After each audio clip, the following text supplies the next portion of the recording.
How's everybody doing? My name is Anthony Brian Logan, and today we got to talk about Dave Ramsey's appearance on Fox News.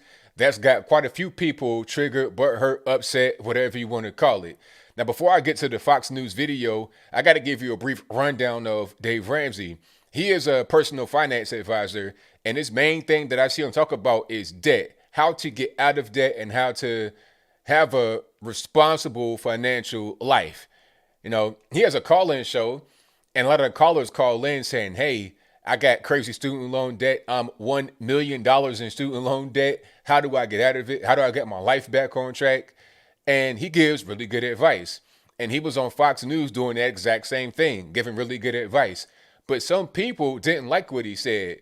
Oh, you're just talking down to the poor. How dare you? You're in the ivory tower in the sky. I don't think that's what this was. Now, before I go any further, let's roll the clip.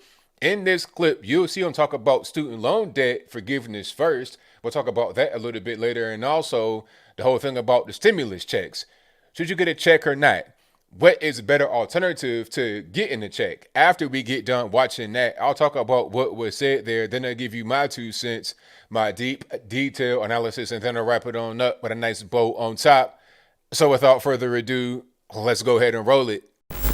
Well, to start with, we need to understand we got $1.7 trillion in student loan debt. $192 billion out of that, not so much. Let's do some ratios, folks. If we're going to do math, we probably ought to play math. Now, on top of that, when you dig into it, the whole idea that student loans being forgiven is going to stimulate the economy, that assumes that people were getting ready to pay them off this year and instead would use that same $40,000 that they were getting ready to pay off their student loan and stimulate the economy with it. Again, that's economic hogwash. It's smoke and mirrors. It's simply not going to happen. Dave, I just think there's a moral hazard doing this. You're young, absolutely. You signed a financial contract. You have an obligation to pay that money back. Absolutely. Well, listen, there's some situations where folks are hurting, and this thing has it's gotten completely out of hand. Yeah. I mean, there are people's lives who have been destroyed by this program. Somebody needs some relief somewhere. I'm fine with that. But this has nothing to do with really helping people. This is a political gimme by progressives simply trying to buy votes. And we know that because when you go from $10,000 in forgiveness to $50,000 in forgiveness, the people who benefit are not lower income people. The vast majority of people that have an average income or less have less than $10,000 in student loan debt. Mm-hmm. The vast majority of people who would be blessed by moving it from 10 to 50 are high income earners. So again, this is all political rhetoric. It's not Dave, reality. You come from an interesting perspective. You talk to Americans across the country every day on your radio program. Yeah. What do you believe is the right number or the right answer for the next stimulus check? Well, I don't believe in a stimulus check because if $600 or $1,400 changes your life, you were pretty much screwed already. You got other issues going on. You have a career problem, you have a debt problem, you have a relationship problem, you have a mental health problem. Something else is going on if $600 changes your life. And that's not talking down to folks. I've been bankrupt. I've been broke. And I work with people every day who are hurting. I love people. I want people to be lifted up. But this is, again, it is just political rhetoric, and it's just throwing dollars out there. It's peeing on a forest fire. It's absolutely ridiculous.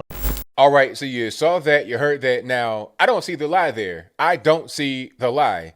What he said right there in that clip was sound financial advice that anybody could take and use to their benefit. All right. Now, I don't follow all of Ramsey's advice. Don't get it twisted. I'm not just going to be a Dave Ramsey acolyte. But what he said right there was right on point. Okay.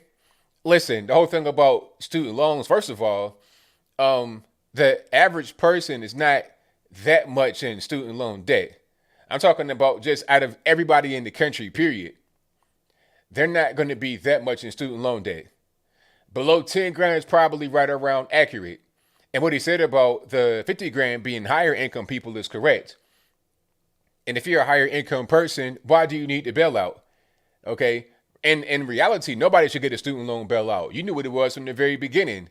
And if you didn't, whose fault is that? And why are we doing that right now during the virus stimulus package? What does that got to do with the virus? I mean, if you had student loan debt and it's crazy, it's out of control, you can't do nothing with it. Well, you had that same issue before the virus hit. Because before you get into debt, you need to understand you have to pay it back. And if you don't have a job or times get tough, you're going to have a hard time paying it back. That's just what it is. Okay, so if you were in college back in 2014, you took out X amount of money in student loan debt, you need to have had a plan to pay it off. That's just simple. When I was a kid, when I was, 16, 17, I knew what time it was before I went to college. I was like, okay, I'm not going to go to a 4-year university because it's going to be a lot of money. Or if I go there, I'll go the last 2 years rather than the first 2 years. I'll go to community college for the first 2 years, get Pell Grants, pay a lower amount of money, pay out of my own pocket with no debt. Then I go to the 4-year for the last 2 years and pay less money. And I'm going to stay in state and I'm going to live at home, pay rent there rather than room and board. I'm thinking about these things as a kid. As I'm in high school, I'm thinking about that. So if I was thinking that way back in the early 2000s, then why can't people think that way right now with all the information available in the world just right here, palm of your hand? All the information is right at your fingertips. Student loan debt, how to avoid it, how much is it going to cost? Okay, what career you're going to get into after college, how much is it going to pay? That's basic information, basic knowledge. Okay, so why should we bail out anybody that has a student loan debt right now during the virus? Like I said, if you had an issue with paying off the student loan debt, that was an issue before the virus hit. And if you took out a student loan during the virus, as I've heard people say, talking about, oh, they're going to do student loan forgiveness, so I'll take out my loan right now, and then I'm a buck on it, so I won't have to pay it because Biden's going to forgive it. Well, that's your fault. You're trying to finesse, as a cool kid say, you're trying to finesse the system, and you got finessed. Your fault, but I digress. Let's get to the whole thing about the stimulus checks. That is not going to really help you. Like he said, if $600 is going to change your life, or $1,200 or $1,400, whatever the case may be, if that's going to change your life, you got deeper problems. Okay, you got some seriously deep problems that's going to change your life. Now, I'm not saying that's no money. That's a lot of money. People don't have any money. That's a lot of money. Don't get it twisted. However, if that's going to change your life, then the virus is not actually your concern. You got deeper problems. Where are your skills at? Like, what's really going on? Okay. And the virus has been going on since what, March? So here's an example. If somebody lost their job in March and they got one stimulus check from March up until now, which is almost 1 year later, 12 months, you got one check out of the 12 months since you lost your job, and another one, it make a difference? How? I don't really understand. It doesn't make any sense. What I would say, aside from what he said about possibly mental illness and other drug, whatever it is, aside from that, what I would say is, rather than the stimulus, how about you just open back up? Open everything back up, get back to work. That should be the main thing, because I understand the point of view of those that say, hey, you know what? We deserve this stimmy check, as a cool kid say, because the government shut us down against our will. Not the government as far as federal government, but your local government, your California, New York, or whatever. They shut us down because of guidelines, regulations, or whatever. And they told me I could not work. I could not provide for myself. Okay. It went from 2 weeks to flatten the curve to 1 year. You're still locked down in your house. You can't go nowhere. You can't really do much in certain parts of the country. Now, thankfully, where I live, everything's back to normal for the most part. But in other parts of the country, it's not like that. It's still kind of shut down. And the jobs have left and they're not coming back. And the jobs that are trying to stay around are struggling. Then they want to do on top of that minimum wage hike, which would make it worse. Like, how does it make any sense to have a higher minimum wage and student loan forgiveness at a time where money is an issue? You're already seeing inflation happening right now because they didn't put $6 trillion into the economy just willy-nilly.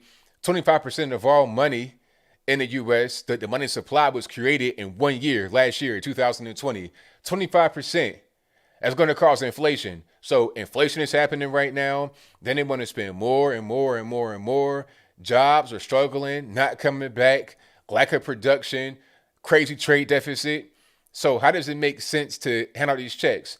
It's not going to help the problem. It won't solve the problem. Now, someone tried to dunk on Dave Ramsey by saying, hey, wasn't it you that said have an emergency fund with $1,000 in it minimum? So if I get this stimulus check, that'll go towards emergency fund. But that's not really what's going to happen. And the whole thing about emergency fund is taken out of context.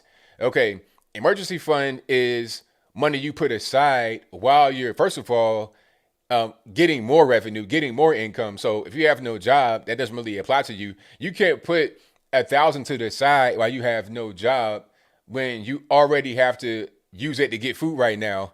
You can't put it to the side. You're gonna put that in the bank account, in your checking account, and spend it immediately. That's what's gonna happen. So it won't go into a savings account at all. And then beyond that, the whole point of the fund is to stack it there while you're paying off debt, while you're getting out of debt. It's part of a whole process. It's not just an independent thing. Put it in context. He's talking about, hey, if you need that right now to eat, to live, you got deeper problems. The check is not going to solve it.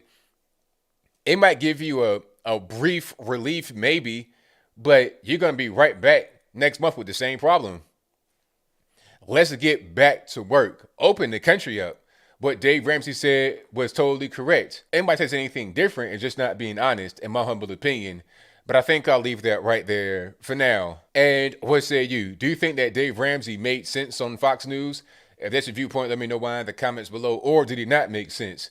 Was he being elitist or ableist or whatever kind of other obic over-ist you may think of in your mind? If that's your viewpoint, let me know why in the comments below. You guys know where I stand.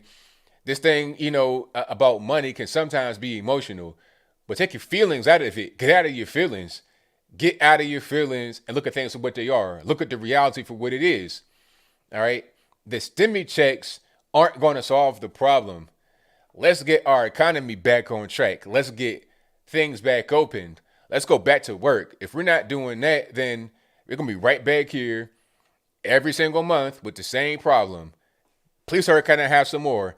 Can I get some more of them stimmies? Like right when the first quote unquote stimmy hit, it was already a demand for the next one. Okay, we got one, where's the next one? Come on, we need it. And it'll be the same case month after month after month after month. How about this? Get back to work, get the country back on track, and let's not have this talk every few weeks about the money that we're going to get from ourselves through the taxes that are just, be printed by the Fed and lead to inflation, which would make everyone worse in the end. But whatever your thoughts are, please let me know in the comments below. And that's all I got to say for this video. If you like what you heard, please comment, rate, share, and subscribe. Peace.